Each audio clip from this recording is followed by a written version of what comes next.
Hello, hello, hello, mga Nima! O, diba? Antara!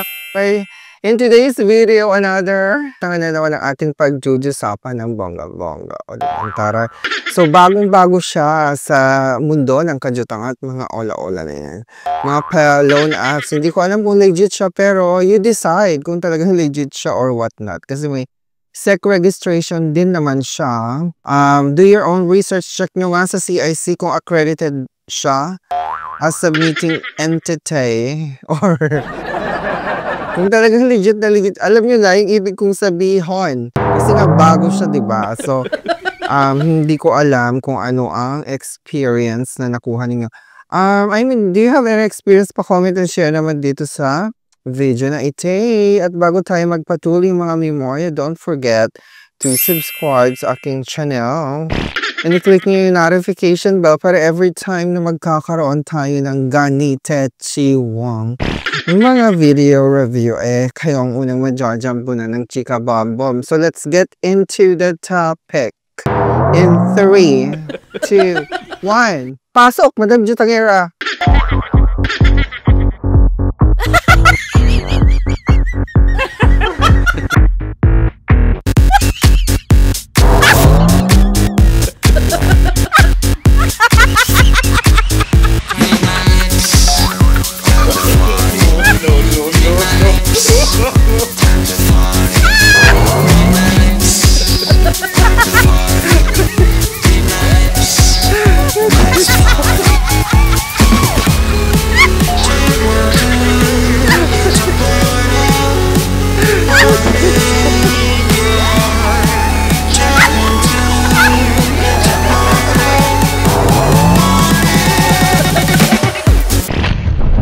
Ayan, nakakaloka si Madam Jutangera, hindi ba? Umi-extendora na siya.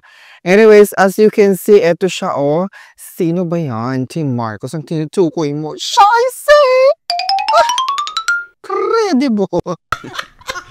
Credible! O, diba? Makaano naman. Mga Spanish, parang Spanish yung kanyang datingan, no? Credible! Oh, credible. Are you credible, Charis? Credible na pautangin. So, eto siya. As you can see sa aking screenshot. Credible, buy now, pay later. Ay! Buy now, pay later siya. Nakakaloka. Ha? With 0% interest? Really? How come, Charis? Tapos, ayan siya, oh. Scan to pay at 600,000 plus QR page partners or merchants. Make bill payments and get instant cash loan! OMG! May ganan. Anyways, ang taray ni ate, oh. Okay, so ito siya. Ito yung mga pa-servisyo. Products and services. Syempre, QR page scan to pay. May mga ganun na. Halos lahat ng mga e-wallets at mga pautangan na apps, diba? May makikita na kayong ganito yung QR page scan to pay. Alright, so yun nga. Nag-o-offer siya ng 0% interest sa mga merchants. Siguro piling merchants lang to. And then, bills, payments. Pwede mo rin siyang gamitin pambayad ng inyong ibang utang, hindi ba? Like, siguro sa sa utility bills, mga kautangan niyo sa kuryente, tubig, hindi ba? So, pwede nyo siyang gamitin ang taros. Anyways, so ito pa. Cash loans, ito na. Ang pinakahihintay ninyo. Cash loans, you can now withdraw the limit that you have on Credivo app at to your bank account. O, diba? Siyempre, ang focus natin dito, cash loan. Kasi ito naman talagang ating, ang tawag dito, ang ating gustong malaman, hindi ba?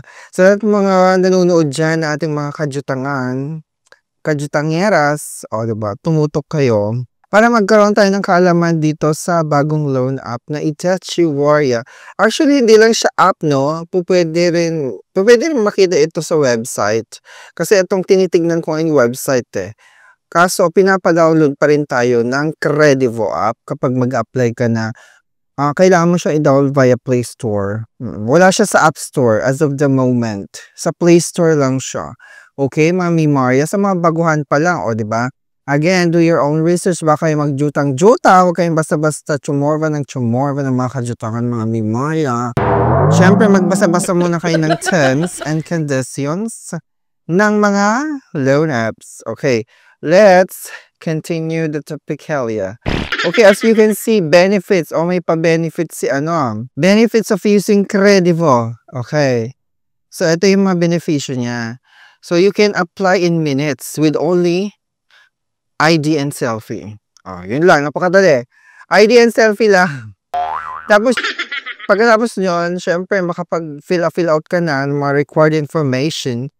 Choose pay in 1 month or 3-month installment. So, up to 3-month installment siya. Okay. So, meron siyang 0% interest for pay in 1 month without down payment on QRPH. Ha? Wala siyang interest for a month. Tapos wala din siyang down payment. Ha? Okay. Tapos protection for your personal data and transactions.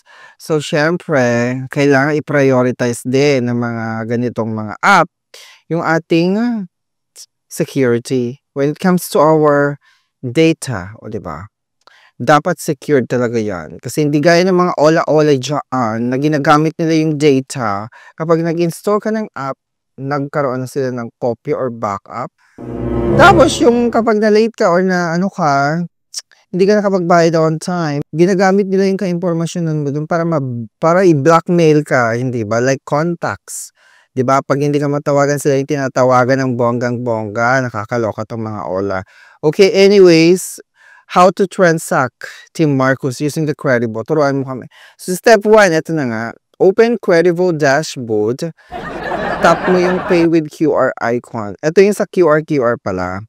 So, hindi natin masyado itatakil yun kasi nga, more of the cash loan tayo. So, balik tayo sa FAQ or questions. Ito yung mga popular na questions. Okay? Pagdating sa Credivo. What is Credivo, Team Marcos? Credivo is the digital lending platform that provides customers with an instant loan based on real-time decisioning. Credivo users can buy now and pay later with one of the lowest interest rates or get cash loans with no income required. No income required, huh? Take note. How do I apply for Credivo? You can apply for Credivo through the Credivo app. Download the Credivo app in Google Play Store kapag Android ka. Unfortunately, wala pa siya sa App Store. How to activate my Credivo account? You can activate your Credivo account once your application is approved. We will send an email with instructions on how to activate your account. Ganun lang siya kadali. And then, how to get personal loan from Credivo. Open the Credivo app and select personal loan. May ganun siya. Choose your loan tenure, amount, and purpose. Add your destination bank. O, diba? Pwedeng BPI, BDO, kung anong yung bank na meron kayo. That's it. You'll receive the funds within 1 business day. Disburse kung disburse. Ganun siya. To be eligible, make online transactions and pay on time to boost your chances of qualifying for personal loan. So, meron siyang condition. Diba? Basahin niyo yung mga yun. Sabi ko sa inyo eh. Is there any interest or any additional fee if I use Credivo for transaction? Sabi niya, 0% tita of interest for pay later in 1 month. With an admin fee of 1% per transaction. Yung admin fee pa! Or 3.75% of interest with an admin fee. Of 3% per transaction for 3 months installments. So kapag 1 month mo lang siya kukunin, mas mababa. O kaya halos wala nga interest o sabi. You will see the interest rate and admin fee on the payment confirmation page before completing the transaction. Meron din siyang late fee. Wag kayo malilate. If ever na ma-approve na kayo dito, wag kayo malilate kasi if you make a late payment, you will be charged 5% interest on the remaining balance for each month. 5%. Laki. Credivo does not charge any registration or annual fees. O, diba? So, i-check nyo mabuti yung mga yun. Napaka-important mag-check yung mga fees and charges. Ano ba? May mga kaakibat ba itong kapokpok? Kapag na-late ako, ganun. So, it's nice to check, no? Wala naman mawawala kung i-check nyo, hindi ba? Sa app. Nandiyan na yung app eh. Kakaling nyo na. Kalikutin nyo na yung... Mga mamaya ba yung kinakalikot nyo pala, mga memorya? Kalikutin nyo yung app ng Credivo para ma-check nyo na mabuti yung interest. Alamin nyo, di ba? Para, syempre, na-approve ka na. Syempre, nandun na isasabihin sa'yo lahat ng detalye ng loan mo. Kasama na yung interest, mga fees. Mga kaakibat nga na babayarin. So, you have to be, kailan may remind yourself mo na ito yung mga ganito. Tapos, dapat di ako malate. I-remind mo na, mag-notes ka na. Kumbaga, hindi ba? Thank you very much for watching, Mami Maria. Again, don't forget to subscribe. Click the notification bell para every time na magkakaroon tayo ng ganito ang mga video review. Kayong unang madjajambo na ng Chika Bembob!